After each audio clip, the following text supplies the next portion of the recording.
Welcome back to our channel. So today we will be reading a golden book titled The First Moon Landing.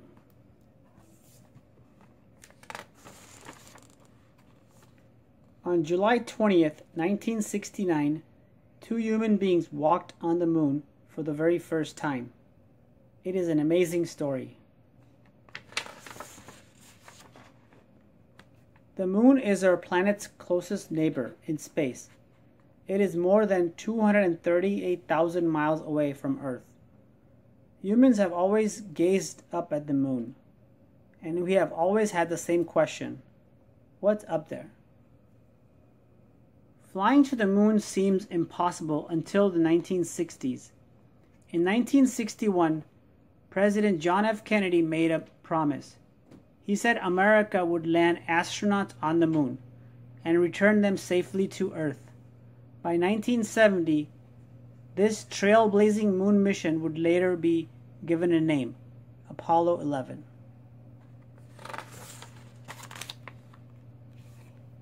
America's space agency is called NASA, which stands for National Aeronautics and Space Administration. NASA would first need a powerful rocket to send the astronauts into space. They built a 363-foot rocket called Saturn V. It was as tall as a 36-story building. Saturn V would carry a second unit, a command module called Columbia. It was shaped like a gumdrop and had a cabin for the astronauts. It would fly high above the moon's surface while the astronauts did their moonwalk. The third spacecraft was a lunar lander named Eagle. It looked like a giant insect. Eagle would drop down from the command module and land two astronauts on the moon. Three astronauts were chosen for Apollo 11: Neil Armstrong, Edwin Buzz Aldrin, and Michael Collins were experienced test pilots. They had already flown many dangerous missions in some of America's fastest jets. On the morning of July 16, 1969, the countdown began. 10, 9, 8, 7, 6, 5, 4, 3, 2, 1. Smoke and flames burst from the bottom of the rocket. Blast off. Soon Saturn V was high above Earth. Faster and faster it flew. 6,000 miles per hour. Then 15,000 miles per hour. The rocket quickly reached a speed of more than 24,000 miles per hour. That's more than 6 miles a second.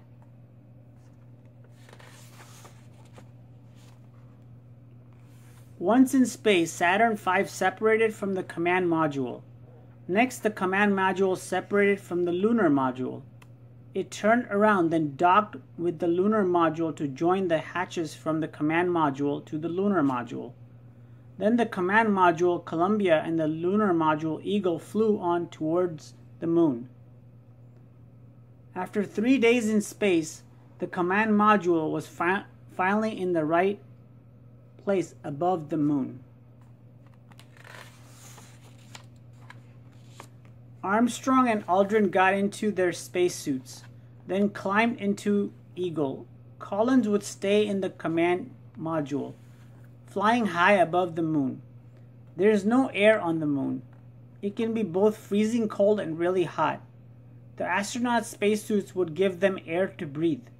The suits would also keep them warm if they got too cold, or cool them off if they got too hot. Too much perspiration could fog up their helmets, and the astronauts would have no way to clean them while wearing them.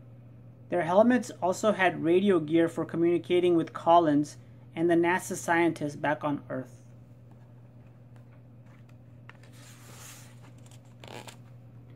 Armstrong and Aldrin gently guided Eagle down to the moon's surface. 6 hours later, Armstrong made history as he climbed down a ladder and stepped onto the powdery surface of the moon. Aldrin followed soon after. becoming the second person to walk on the moon. Armstrong sent this radio message back to Earth. The Eagle has landed.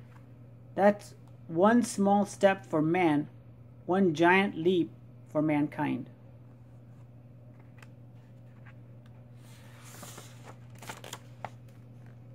The astronauts filmed the moonwalk. More than 500 million people around the world watched it live on TV, thrilled to witness this amazing event. Armstrong and Aldrin raised an American flag and left a plaque on the moon's surface. The plaque reads, "Here men from planet Earth first set foot upon the moon. July 1969 AD. We came in peace for all mankind."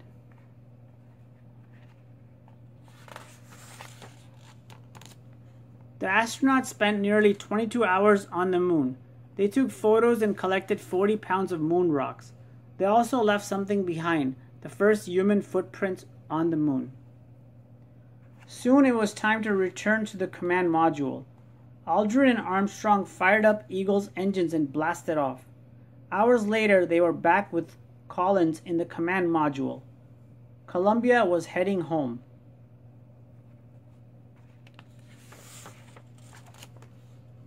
On July 24, 1969, Columbia splashed down in the Pacific Ocean. The USS Hornet, a U.S. Navy aircraft carrier, was there to pick up the astronauts. Thanks to the astronauts' discoveries, scientists learned many things from the Apollo 11 mission. They came to believe that the moon was once part of Earth until it broke off and flew into space long ago.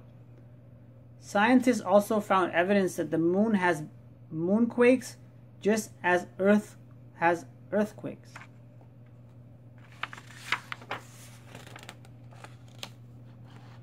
The moon landing was a remarkable feat.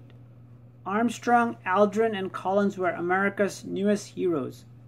Parades were held in their honor in New York, Chicago, and Los Angeles. There would be 5 more NASA missions during which American astronauts would walk on the moon. All of those brave astronauts followed in the footsteps of amazing Apollo 11 crew. Thank you for watching. Hope you guys enjoyed the first moon landing. Stay tuned for more book reads coming soon. Take care, guys. Stay safe and keep on reading. Goodbye.